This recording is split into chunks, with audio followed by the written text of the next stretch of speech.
तुहार दोस्त नहीं खे मत गुजरे रो तोड़े पतवानी याद में तोहरा प्रीत के दामन छोड़ा गइलू तू दिलवा लगा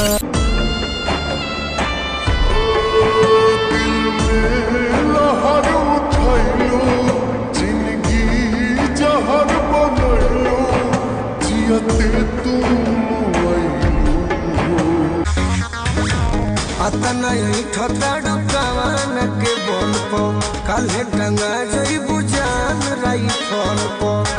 बुझाता कि ना अरे एकरा में दम बाओ अतना ठताड़ू